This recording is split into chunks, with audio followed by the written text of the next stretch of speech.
ان الدین عند اللہ الاسلام صدق اللہ العلی العظیم۔ شکریہ جناب چیئرمین۔ آج جس بجٹ پہ بحث ہو رہا ہے ایوان بالا میں، نام تو ایوان بالا ہے اور بجٹ پاکستان کا بجٹ ہے، لیکن میں نہیں سمجھتا ہوں کہ اس ایوان بالا کو آج میں جو میرے دوست دنیش کمار صاحب نے جس طرف اشارہ کر دیا، کوئی لوکل گورنمنٹ یا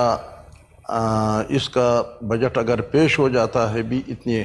صدموہری نہیں ہوتے جیسے کہ ہمارے ایوان بالا کے بجٹ اجلاس میں۔ جناب چیئرمین، ہو سکتا ہے کہ ہمارے حکومتی بھائیوں کے بھی اور ہمارے اپوزیشن بھائیوں کے بھی نہ وہ اپنے آپ کو پارلیمنٹ کے ممبر سمجھتے ہیں، نہ اپنے آپ کو ذمہ دار سمجھتے ہیں۔ سب کا یہی خیال ہے کہ ہم جس الیکشن سے آئے ہیں اور جس الیکشن سے ہم یہاں کامیاب ہوئی ہے تو ہم حقیقی نمائندے تو ہے نہیں۔ جب ہم عوام کے حقیقی نمائندے نہیں ہیں تو ہم یہاں کس طرح اس پہ بول سکتے ہیں، کس طرح اس پہ بات کر سکتے ہیں؟ تو اس وجہ سے یہ سارے غیر حاضر ہیں، ورنہ اگر کوئی ہاؤس اتنی بالا اور ایوان بالا کا ذمہ دار ہو تو پھر میں سمجھتا ہوں کہ ذمہ داری کو پورا کرنا چاہیے تھا، اور یہ بہت شرمندگی کی بات ہے جن باتوں کی طرف دنیش بھائی صاحب نے اشارہ کر دیا۔ بہرحال پھر ہمارے جو سینٹ ہے اس کے اختیارات کے حوالے سے تو بھی اس طرح ہے کہ نہ فائنانس بل میں ان کا اتنے رول ووٹنگ وغیرہ ہوتے ہیں اور نہ وزیر اعظم کے اس میں کوئی رول ہوتا ہے، تو اس وجہ سے یہ بے اوقات ہے۔ اس وجہ سے ہمارے مطالبہ روز اول سے ہی ہے کہ سینٹ کو فائنانس بل اور وزیر اعظم کے انتخابات میں ان کو رول دیا جائے۔ اگر ان کے رول ہو تو پھر اپنے آپ کو کوئی ذمہ دار سمجھتے ہیں۔ یہ ہمارے جو روز اول سے اختیارات کی کمی ہے، یہ تو اور ہمارے آئین میں یہ ترمیم لانا چاہیے۔ جناب چیئرمین، کسی بجٹ پہ جب بحث ہوتا ہے تو اس بجٹ میں دیکھا جاتا ہے کہ اب بحث اس حوالے سے ہوتا ہے کہ اس بجٹ میں عوام کے لیے کیا ریلیف ہے اور یہاں اداروں کے استحکام کے لیے کیا فنڈ انہوں نے رکھے ہوئے ہیں، اور اس حوالے سے اور اس میں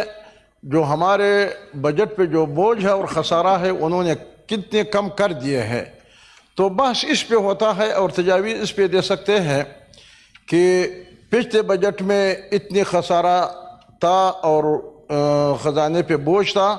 ابھی اس کو اتنی ہم نے کم کر دیا۔ پہلے بجٹ میں ہم نے ڈیولپمنٹ کے لیے اتنے رکھا ہوا تھا، اب اس بجٹ میں ہم نے اتنی رکھا ہوا ہے، اور پہلے اس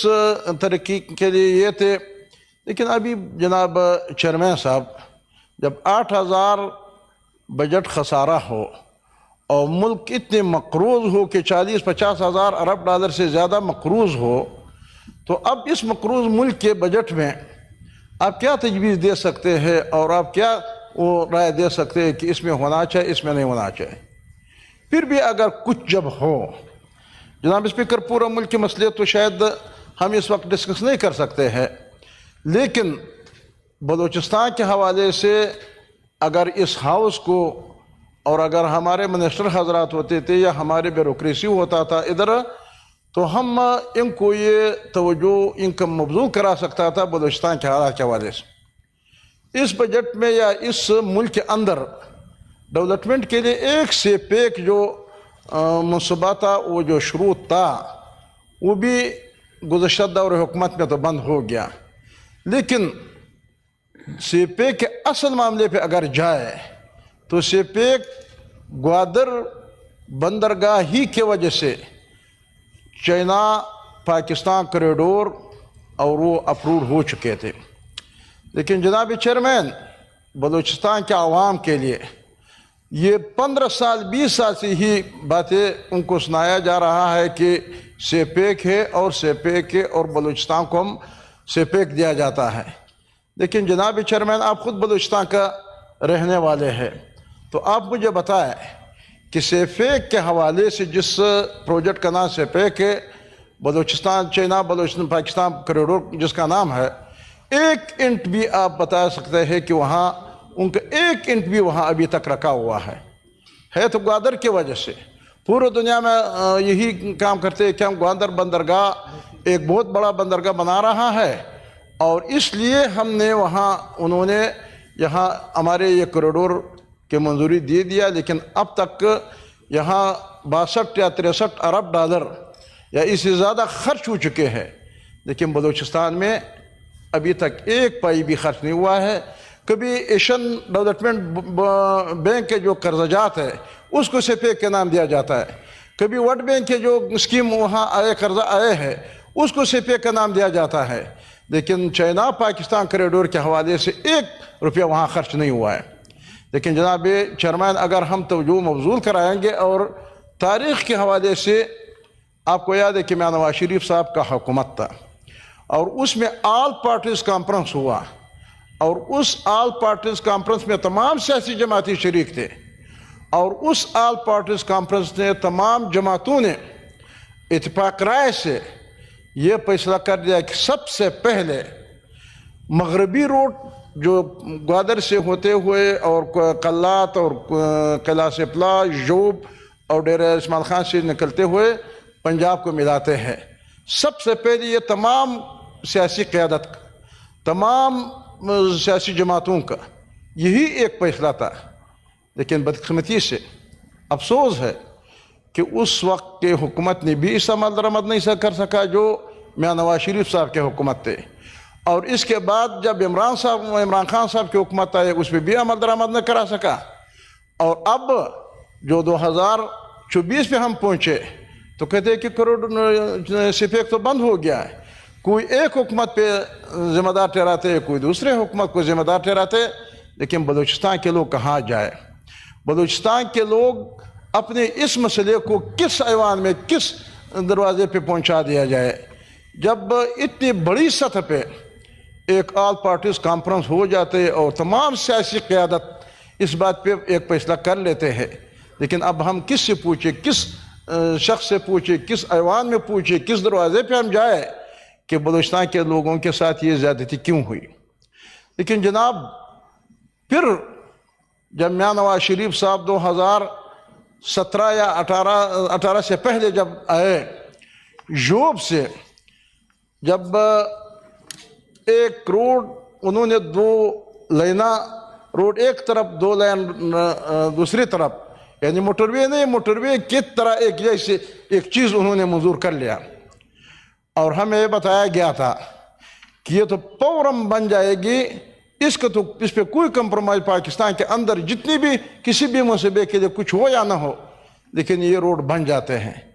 لیکن پھر بدقسمتی سے آج تک 10-15 سال ہو چکا ہے، اب تک وہ اسی طرح حالت ہے۔ اور آج کے بجٹ میں اگر آپ دیکھا جائے جناب چیئرمین صاحب، 65 ارب کا جو منصوبہ ہے کوئی کچھ لاکھ ٹو جوب اور اس کے لیے، لیکن 65 ارب کے منصوبے کے لیے 3 ارب روپے رکھا ہوا ہے نیشنل ہائی وے والوں نے، NHA والوں نے۔ اب آپ مجھے بتائیں کہ 65 یا 63 ارب کا منصوبہ اور اب 3 ارب روپے ان کے لیے رکھتے ہیں تو کتنے سال میں وہ مکمل ہو جائے؟ وہ تو 2050 تک تو مکمل نہیں ہو سکتے۔ لیکن یہ بلوچستان کے حالت پہ اور حالت اظہار۔ اور جناب چیئرمین، بجٹ کے حوالے سے تو اور آپ چھوڑ دیں کہ بلوچستان کے لیے منصوبے رکھیں گے، بلوچستان کے لیے کئی سال سے اس طرح ہوتا ہے کہ ادھر PDP میں جب ریفلیکٹ ہو جاتے ہیں، لیکن پھر جب وہاں ان کے امپلیمنٹیشن کا موقع جب آ جاتے ہیں تو ان کا 2% 3% بھی خرچ نہیں ہوتے ہیں، اور یہاں سے پھر ریلیز، پھر آتھورائزیشن، پھر کچھ بھی نہیں ہوتا ہے، اور صرف کتاب میں ہمیں یہ دکھاتے ہیں کہ یہ چیز ہے۔ اب کے بعد تو ماشاءاللہ انہوں نے اچھی بات کی کہ کوئی کتاب میں بھی انہوں نے ریفلیکٹ نہیں کیا بلوچستان کا نام، تو انہوں نے غائب کر دیا۔ تو جناب چیئرمین، اب یہ بلوچستان کے عوام یہ کہاں جائے؟ اور جناب چیئرمین، کسی بجٹ میں بے روزگاری ختم کرنے کے لیے منصوبے ہوتے ہیں، کسی بجٹ میں